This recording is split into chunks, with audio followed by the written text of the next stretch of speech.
क्या ये बात सच नहीं है कि बीजेपी के एक पूर्व विधायक जिनका नाम जरमुंडी देवेंद्र कुंवर है, तौसीफ नामी बच्चे को उठक बैठक कराया, उसको थूका उसके मुंह पर। क्या किया तुमने बताओ? आज तुम हमको गाली देते हो। यहां पर एक विधायक साहब हैं, उन्होंने एक ये भी कह दिया था कि अगर मुझे कोई इबादतगाह बनाना पड़े तो मैं अपना गुर्दा बेच दूंगा। कहा था ना, मैं अपना गुर्दा बेच दूंगा।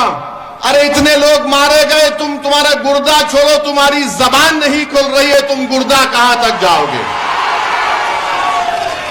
उस विधायक ने कहा था कि मैं अपना गुर्दा बेचकर इबादतगाह को बना दूंगा। अरे तुम क्या बनाओगे हमको नहीं मालूम, मगर तुम झारखंड की जनता को तो बेवकूफ बना रहे हो, उनका मजाक कर रहे हो और वो मौत की आगोश में चले जा रहे हैं। यही बात जब हम करते हैं तो इन तमाम को पेट में दर्द होता है और इसीलिए हमको बदनाम किया जाता है कि असदुद्दीन अवैसी भड़काऊ भाषण देता है। अरे अगर गरीबों के जुल्म को बयान करना भड़काऊ भाषण है तो सुन लो हेमंत सोरेन, मैं भड़काऊ भाषण देता रहूंगा।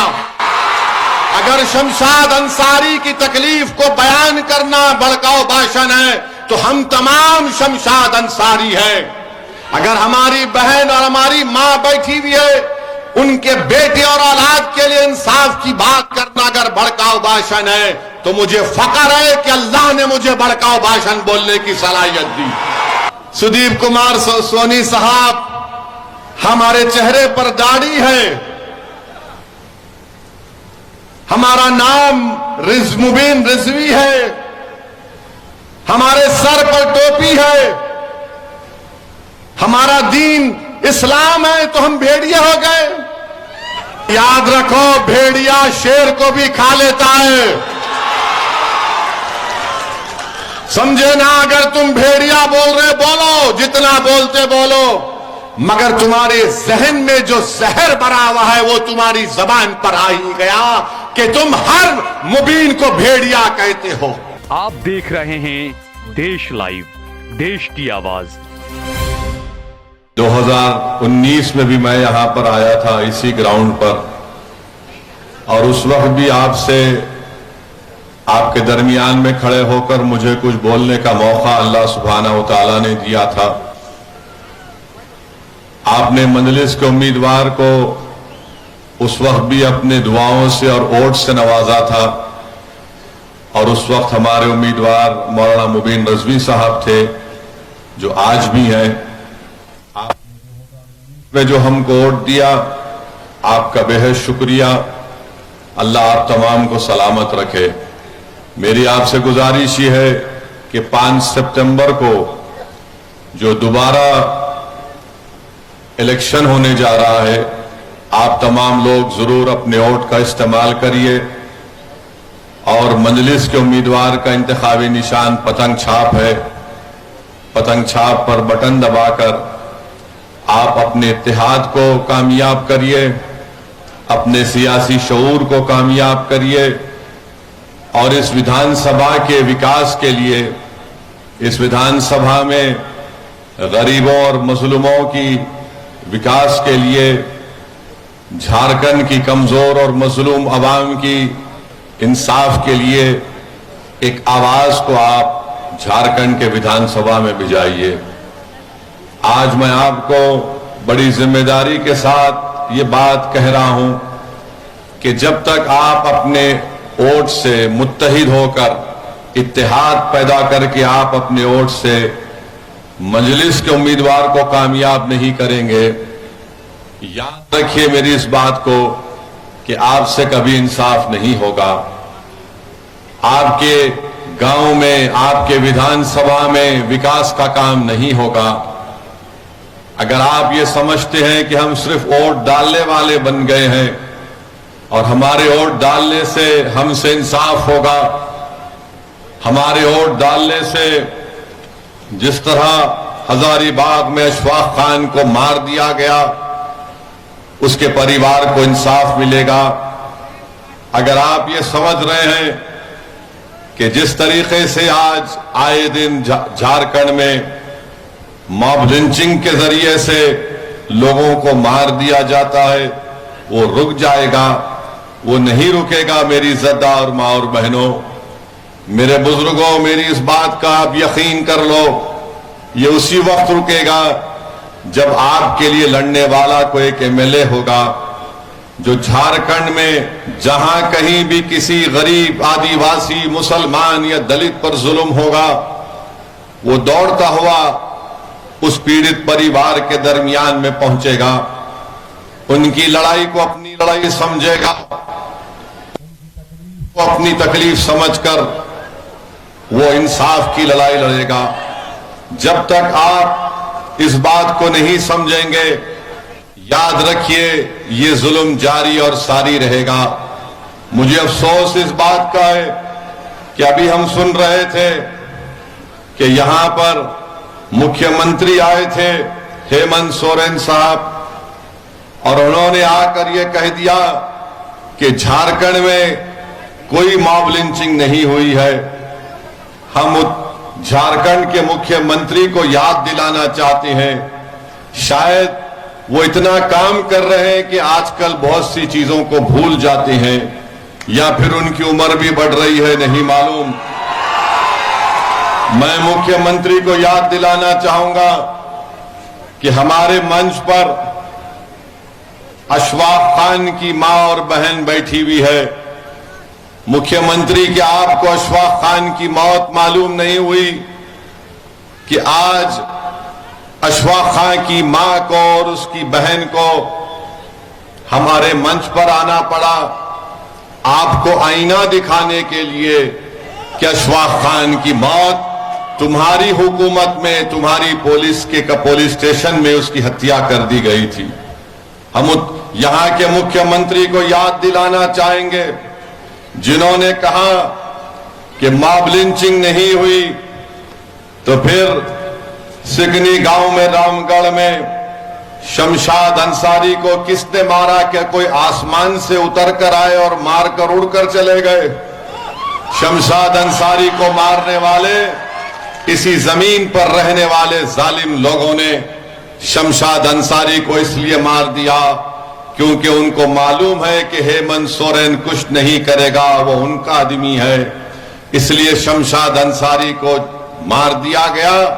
और जब पीड़ित परिवार आज भी इंसाफ के लिए लड़ाई लड़ रही है, शमशाद अंसारी के पीड़ित परिवार के लोग आज हमसे मुलाकात करने के लिए आ रहे थे, तो रास्ते में कांग्रेस के गुलामों ने उनको रोक लिया और कहा कि मत जाओ ओवैसी के पास, हम तुम्हारा कुछ कर देंगे। अरे ओवैसी से मिलने से तुम रोक तो सकते हो, मगर तुम मेरी आवाज को उनके दिलों तक पहुंचाने में रोक नहीं पाओगे। तुमने शमशाद अंसारी को खामोश कर दिया, मगर शमशाद अंसारी के रूप में हर बच्चा झारखंड से खड़ा होगा और हेमंत सोरेन से कहेगा कि मेरा नाम शमशाद अंसारी है, बताओ मुझसे इंसाफ कब किया जाएगा। आज अगर ये सरकार सत्ता में है और इस सरकार का मुख्यमंत्री ये कहता है कि कोई मॉब लिंचिंग नहीं हुई है, तो फिर वाजिद अंसारी को एक इलेक्ट्रिक के पोल से बांधकर पीटा गया था चोरी के झूठे इल्जाम में। इसी साल अप्रैल 2023 में महू टोली में वाजिद अंसारी को मार दिया गया। गरवाहा जिले में अप्रैल 2023 में वसीम सज्जाद पुलिस कस्टडी में मर जाता है। हेमंत सोरेन साहब, क्या आप सो रहे हैं? तो जागो और देखो कि तुम्हारे गरवा डिस्ट्रिक्ट में वसीम सज्जाद को कत्ल कर दिया गया। जमशेदपुर में 6 दुकानों को जो अल्पसंख्यक समाज मुसलमानों की थी उनको जला दिया गया। सरकार सेकुलर पार्टी की है, सरकार में कांग्रेस है, सरकार में राजद है, और आपके राज में दुकानें जलती हैं। शमशाद अंसारी का कत्ल हो जाता है, मगर आप हमको गाली देते हैं। सत्ता में आप हैं, इल्जाम मौलाना मुबीन रजवी पर लगा दिया जाता है, इल्जाम मेरे सदर शाकिर पर लगा दिया जाता है कि ये बी टीम है। अरे बताओ, जब तुम सत्ता में हो तो तुमने इन दुकानों को जलने से क्यों नहीं बचाया? साहिल और मुदस्सिर को पुलिस की गोलियों ने खत्म कर दिया। यकीनन ये हमारे लिए शहीद है, मगर साहिल और मुदस्सिर से मिलने कौन गया था? मैं गया था साहिल और मुदस्सिर से मिलने के लिए। हम इसलिए नहीं गए थे कि हमको कोई सियासत करना था, हम इसलिए गए क्योंकि हमने उन बच्चों की तकलीफ को अपने दिलो दिमाग और अपने सीने में महसूस किया। इंसानियत अभी भी हम में जिंदा है, हम वहां पर गए थे। मगर बताओ, जो आज हम चुनाव लड़ रहे हैं, तुमको गाली दे रहे हैं। अरे 16 साल का शहबाज खान जो ट्यूशन लेकर अपने घर को वापस आ रहा था, तो किसने वहां में उसको गोली मारकर कत्ल कर दिया गया और झाड़ियों में उसकी लाश को फेंक दिया गया। बताइए हेमंत सोरेन साहब, बताओ कांग्रेस के लोगों, तुम सत्ता में हो, मैं सत्ता में नहीं हूं, किसने मारा 16 साल के शहबाज खान को? और फिर क्या ये बात सच नहीं है कि बीजेपी के एक पूर्व विधायक जिनका नाम जरमुंडी देवेंद्र कुंवर है, तौसीफ नामी बच्चे को उठक बैठक कराया, उसको थूका उसके मुंह पर? क्या किया तुमने बताओ?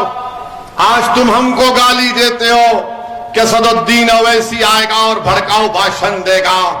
मेरी इज्जतदार मां और बहनों, अशफाक खान के बारे में हमने बता दिया आपको। यही गिरिडीह में मोहम्मद कैफी और मोहम्मद आसिफ को किसने पीट पीट कर मार दिया कि ये वो तस्करी का काम कर रहे थे? क्या हेमंत सोरेन को मोहम्मद कैफी और मोहम्मद आसिफ के बारे में भी नहीं मालूम, जिनको मार मार कर उनका कत्ल कर दिया गया? 8 मार्च 2021 को सचिन नामी एक 22 साल बच्चे को चोरी के इल्जाम में पकड़कर कत्ल कर दिया गया। अंगारा रांची में 27 साल मुबारक खान को पीट पीट कर उसकी जान ले ली गई, उसी तरह लाइट के पोल से बांधकर। और हेमंत सोरेन को शायद नहीं मालूम कि मुबारक खान भी मार दिया गया। मेरे अजीज दोस्तों, जमशेदपुर में नौशाद को पुलिस कस्टडी में उसकी मौत हो जाती है। 10 अगस्त को नौशाद को उठाया जाता है। मेरी इज्जतदार मां और बहनों, आप जानते हैं कि जब तबरेज अंसारी को मारा गया था, मैंने खुद तबरेज अंसारी की बेवा से मुलाकात की थी। क्या उस वक्त कौन सा मामला था? हमको तकलीफ हुई कि एक नौजवान बच्ची बेवा हो गई है। मुदस्सिर और साहिल की क्या मामला था? हम के घर को गए थे। मेरी इज्जतदार मां और बहनों, मेरे बुजुर्गों, आपने यहां पर झारखंड में 4 अल्पसंख्यक मुसलमान समाज के एमएलए को आपने कामयाब किया। इतने वाकयात होते हैं। अरे जमतारा से यहां पर आपने एक मुस्लिम विधायक को कामयाब किया, और अभी हमको बताया गया हसन साहब भी फिर रहे हैं। 4 आपके एमएलए हैं। आप में इतनी हिम्मत नहीं हुई कि आपने इन जुल्मों के खिलाफ आवाज उठाते? आप में गीरत क्यों नहीं जागी कि आपको अगर कामयाब किया तो क्यों कामयाब किया? क्या तुमको कामयाब इसलिए तो नहीं किया कि तुम हेमंत सोरेन के सामने अपने सर को झुकाकर गुलामी करो? तुमको कामयाब इसलिए किया कि तुम गरीब और मजलूमों पर जब जुल्म होगा तो तुम उनकी आवाज बनोगे। तुम सरकार में बैठकर तुम अगर मंत्री बन गए हो तो तुम समझ रहे हो कि तुमको बहुत बड़ा मुकाम मिल गया। अरे जब अल्लाह ने तुमको मुकाम दिया तो तुम उस मुकाम को इस्तेमाल करो गरीबों के इंसाफ के लिए। मगर इतने लोगों को मार दिया गया और यहां पर हेमंत सोरेन की सरकार इस पर कोई कार्रवाई नहीं करती है। मेरे अजीज दोस्तों और बुजुर्गों, यहां पर एक विधायक साहब हैं, उन्होंने एक ये भी कह दिया था कि अगर मुझे कोई इबादतगाह बनाना पड़े तो मैं अपना गुर्दा बेच दूंगा। कहा था ना, मैं अपना गुर्दा बेच दूंगा। अरे इतने लोग मारे गए, तुम्हारा गुर्दा छोड़ो, तुम्हारी जबान नहीं खुल रही है, तुम गुर्दा कहां तक जाओगे। उस विधायक ने कहा था कि मैं अपना गुर्दा बेचकर इबादतगाह को बना दूंगा। अरे तुम क्या बनाओगे हमको नहीं मालूम, मगर तुम झारखंड की जनता को तो बेवकूफ बना रहे हो, उनका मजाक कर रहे हो और वो मौत की आगोश में चले जा रहे हैं। मेरे अजीज दोस्तों और बुजुर्गों, आप देखते हैं कि बोकारो में, चक्रधरपुर में क्या क्या तकारीर नहीं की गई थी, क्या क्या भाषण नहीं दिया गया था। अगर हम उस पर बोलना शुरू करेंगे तो फिर एक नया तनाजा यहां पर पैदा होगा। मेरे अजीज दोस्तों और बुजुर्गों, आप ये भी जानते हैं कि जिस प्रदेश से मैं आता हूं, तेलंगाना है, वहां पर 50 लाख से कम मुसलमान हैं। झारखंड में 60 लाख के करीब मुसलमान हैं। और हम जिस प्रदेश से आते हैं वहां पर अल्पसंख्यक समाज का एक मंत्रालय है। और इस साल का बजट क्या है आपको मालूम? 2200 करोड़ रुपए है। और झारखंड में अल्पसंख्यक समाज का विजारती अखिलती बहबूद का बजट सिर्फ 500 करोड़ रुपए है, सिर्फ 500 करोड़ रुपए। और हम जब यहां पर आ रहे तो हमको गाली दे रहे हैं। अरे भैया गाली दो हमको, तुम्हारी गालियों से मैं रुकने वाला नहीं हूं। यहां तेलंगाना में हमारे 7 विधायक हैं, कोई मंत्री नहीं है। सुनिए, कोई मंत्री नहीं है, मगर हम 50 लाख से कम हैं। 2200 करोड़ रुपए सालाना मिलता है। आप 60 लाख हैं, 4 एमएलए हैं, 2 मंत्री हैं, मगर आपका बजट 500 करोड़ रुपए है। यही बात जब हम करते हैं तो इन तमाम को पेट में दर्द होता है और इसीलिए हमको बदनाम किया जाता है कि असदुद्दीन ओवैसी भड़काऊ भाषण देता है। अरे अगर गरीबों के जुल्म को बयान करना भड़काऊ भाषण है तो सुन लो हेमंत सोरेन, मैं भड़काऊ भाषण देता रहूंगा। अगर शमशाद अंसारी की तकलीफ को बयान करना भड़काऊ भाषण है तो हम तमाम शमशाद अंसारी हैं। अगर हमारी बहन और हमारी मां बैठी हुई है, उनके बेटे और औलाद के लिए इंसाफ की बात करना अगर भड़काऊ भाषण है तो मुझे फख्र है कि अल्लाह ने मुझे भड़काऊ भाषण बोलने की सलाहियत दी। मगर आप बताओ, आपने क्या किया? यहां पर चुनाव जब आता है तो ओवैसी का डर दिखाते हैं कि अगर ओवैसी को वोट देंगे, मंदलिस को वोट देंगे तो बीजेपी जीत जाएगी। और आप मासूम लोग सिर्फ वोट डालते हराने के लिए। अरे कभी अपने दिलों पर हाथ रखकर सोचो। कभी जब तुम अपने घर में जाकर बैठते हो तो अपने दिल से पूछो कि मैं क्या सिर्फ इनको वोट डालने के लिए पैदा हुआ हूं? क्या तुम सिर्फ वोट डालने के लिए पैदा हुए? तुम वोट नहीं ले सकते। आप 50 साल से वोट दे रहे हैं। आपके दादा ने वोट दिया, आपके दादा ने अपनी जवानी को बर्बाद कर दिया, अपने बुढ़ापे को बर्बाद कर दिया। आपके बाप ने अपने बचपन को खोया, सिसक सिसक कर तुम्हारा बाप मर गया, तुमने उनको वोट दिया। अब तुम हो और तुमसे भी यही कहा जा रहा है कि जिस तरह तुम्हारे बाप और दादा ने वोट दिया तुम उसी तरह चलो। नहीं मेरे नौजवान साथियों, तुम्हारे बाप दादा के पास विकल्प नहीं था। वो हालत मजबूरी में इन लोगों का साथ देते थे। आज तुम्हारे दरमियान में एक दीवानों की पार्टी खड़ी हुई है जो किसी के बाप को सुनने वाली नहीं है। तो मेरी आपसे गुजारिश है कि आप अपना वोट 5 सितंबर के दिन मजलिस इत्तेहादुल मुस्लिमीन को दीजिए। मेरे अजीज दोस्तों और बुजुर्गों, केंद्र की सरकार बीजेपी की है। आपको जानकर तकलीफ होगी कि 2020 और 21 से झारखंड की सरकार को अल्पसंख्यक समाज के विकास के लिए एक स्कीम है एमएसडीपी, पीएमजेवी के, जो केंद्र की सेंट्रल गवर्नमेंट से आती है।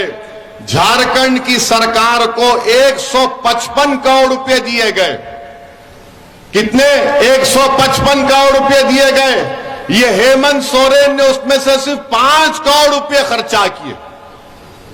155 करोड़ में स्कूल की बिल्डिंग बननी चाहिए थी, रोड बनना चाहिए था जहां पर अल्पसंख्यक समाज रहता है, मुसलमान, जहां पर ईसाई रहते हैं, मगर इन्होंने उसमें से 5 करोड़ रुपए खर्चा किए।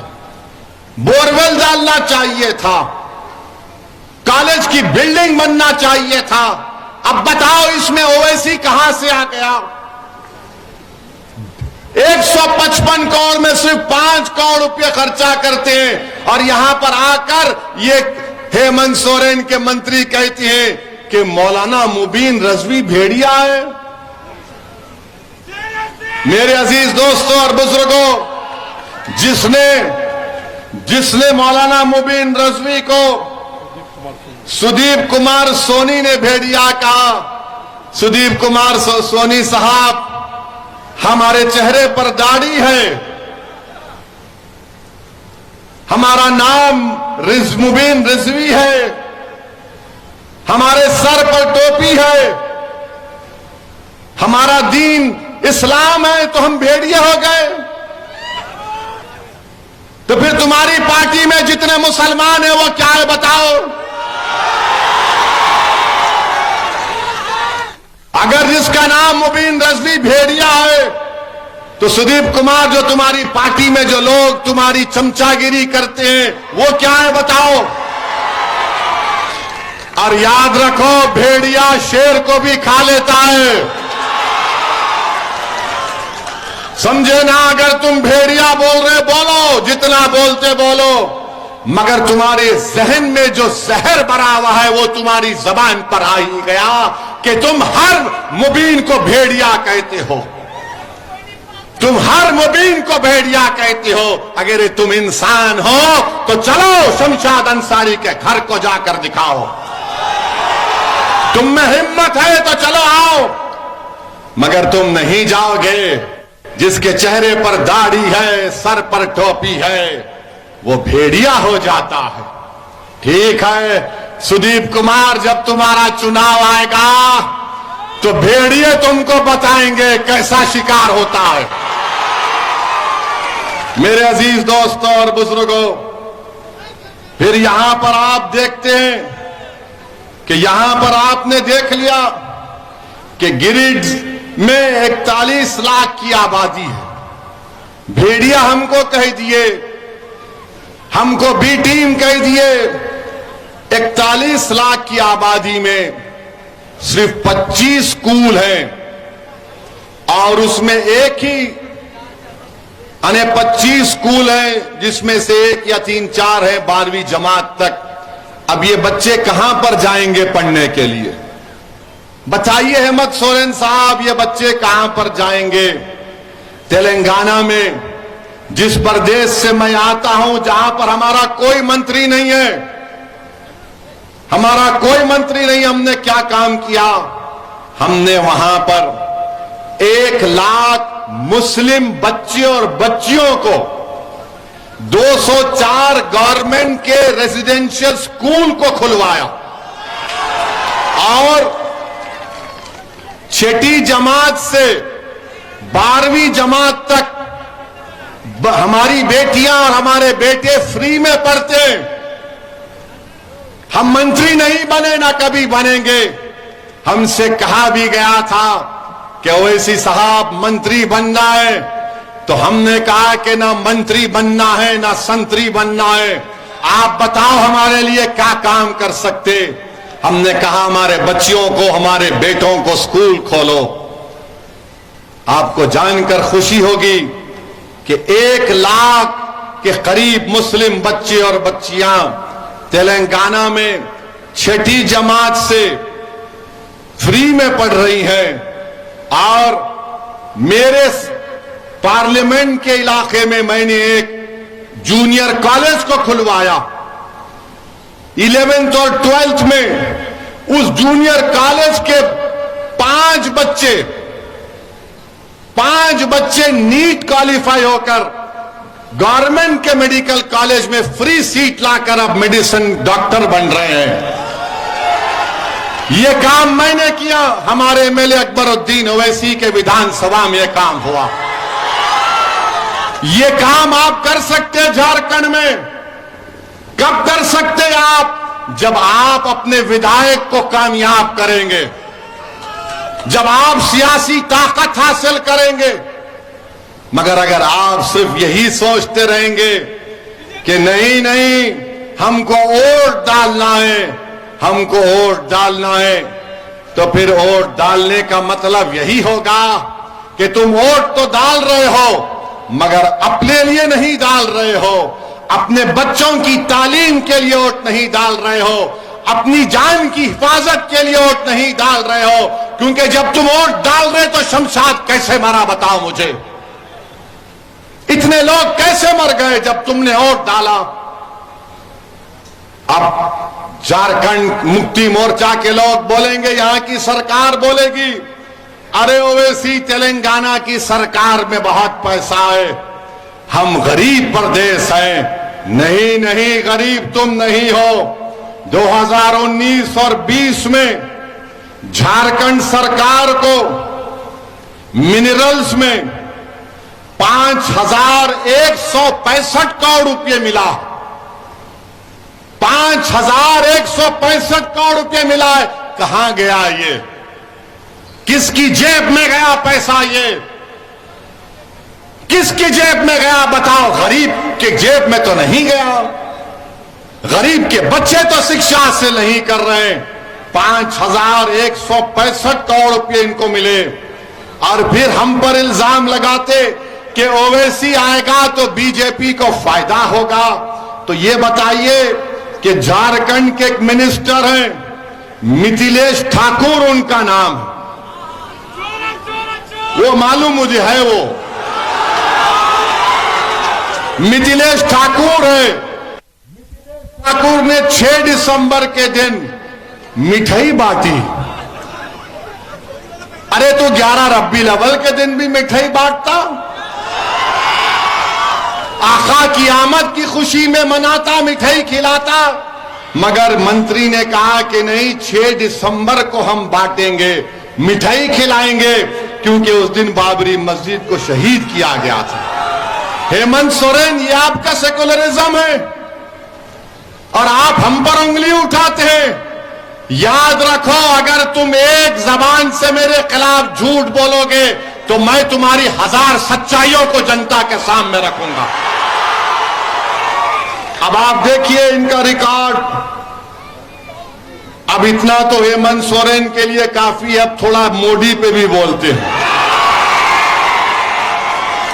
वरना कांग्रेस के लोगों में तो रात में नींद नहीं आएगी। हेमंत सोरेन को भी जरा बेचैनी होगी, करवटें लेंगे कि ये क्या क्या सच्चाई को बयान करके चला गया। फिर कोई कांग्रेसी बोलेगा या हेमंत सोरेन के पास का बोलेगा, मोदी को नहीं बोले। अरे मोदी को तो हम ही बोल रहे हैं, 9 साल से तुम तो गूंगे बनकर बैठे हो। तुमने क्या 3 मर्तबा बीजेपी से डिप्टी चीफ मिनिस्टर नहीं बने हो मैं हेमंत सोरेन? क्या बीजेपी और तुमने आरएसएस का दामन नहीं थामा? और तुमने थामा और हम उनसे सीना तान कर मुकाबला कर रहे हैं। मुझे अफसोस हुआ जब मुझे अभी बताया गया कि मुजाहिद आजादी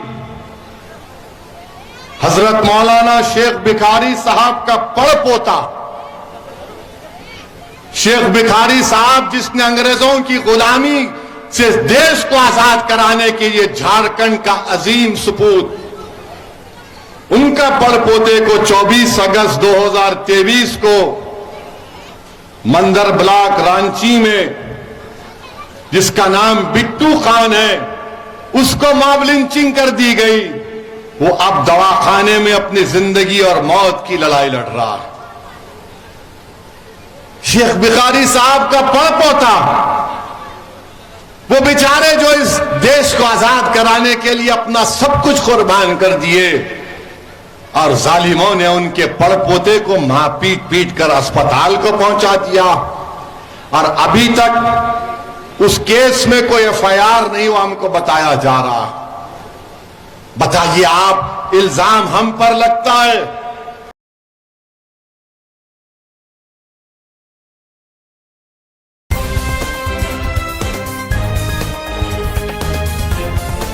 देश और दुनिया की तमाम छोटी और बड़ी खबरों के लिए हमारे चैनल को सब्सक्राइब करना न भूलें और बेल का बटन जरूर दबाएं।